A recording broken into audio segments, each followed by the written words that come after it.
2, 3, read for me. Story time has just begun. 1, 2, 3, read for me.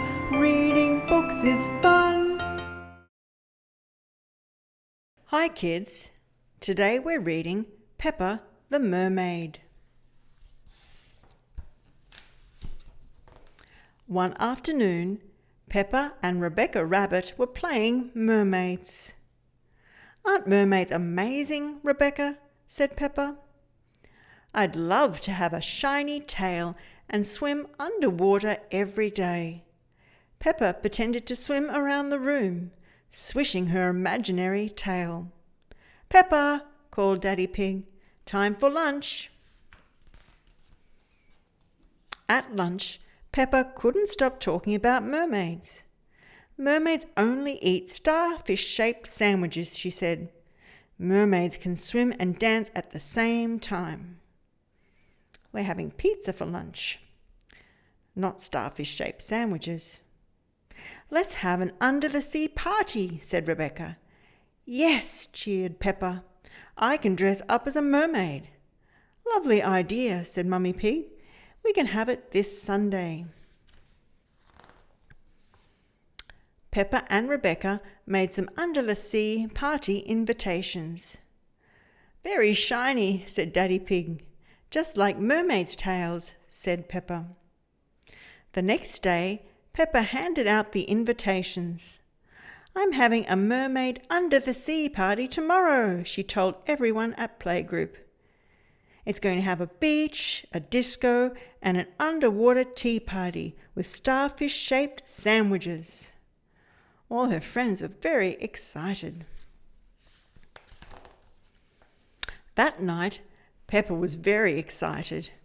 "I've told everyone there's going to be a beach, a disco, and starfish-shaped sandwiches at my party tomorrow." "The party isn't tomorrow, Peppa. It's on Sunday," said Mummy Pig. "You'll have to wait one more day." "But I told everyone the party was tomorrow," said Peppa. She pulled out an invitation from under her pillow. "Oh no," said Mummy Pig, looking at the invitation. "We forgot to put the date on the invitations." "Well, we'll just have to do what we can for tomorrow then," said Daddy Pig, smiling. "Don't worry, Peppa," said Mummy Pig. "We'll sort something out. Now get some sleep and we'll see you in the morning." Mummy and Daddy Pig raced downstairs to do some research on the family computer. "Now let's see what we can find," said Daddy Pig. Tap, tap, tap. The computer screen filled with lots of amazing ideas for an under-the-sea party. "Those look great, Daddy Pig," said Mummy Pig.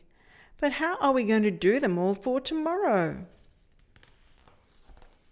Daddy Pig thought hard. I'm not sure," he said, yawning.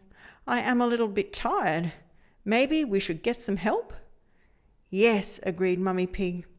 "What about that big red button?" "Miss Rabbit, emergency party planner and entertainer extraordinaire," Daddy Pig read. "Perfect," said Daddy Pig. He pressed the big red button. Just then, there was a knock at the door. "Miss Rabbit, emergency party planner and entertainer extraordinaire," said Miss Rabbit. "I hear you are in need of an under-the-sea party." "Yes," said Daddy Pig, telling Miss Rabbit their ideas. "For tomorrow." "No problem," said Miss Rabbit. "You go to bed. I've got this." In the morning, Peppa and her family woke up and walked downstairs. When they reached the living room, they were amazed. Their house had been transformed into an underwater wonderland. "Look, George, there's a beach," gasped Peppa. "And waves." "Wow," said Daddy Pig. "The living room looks just like the Great Barrier Reef from our trip to Australia. Look at all the coral. There's even a fish." Peppa found some costumes hanging up. "Ooh," she squealed in delight. "This mermaid costume has the shiniest tail I have ever seen." Mummy and Daddy Pig went into the kitchen and looked in the fridge. It was full of delicious food. "Miss Rabbit is amazing," said Daddy Pig. "She really is," agreed Mummy Pig. "Look, the jelly and the starfish cookies." That afternoon, Peppa and George's friends arrived. They were all dressed in their underwater costumes. "Hello," said Peppa, swimming up to greet them. "I'm Peppa the Mermaid, and this is George the Crab. Welcome to our under-the-sea home." "Wow," everyone gasped. They looked good in their costumes too.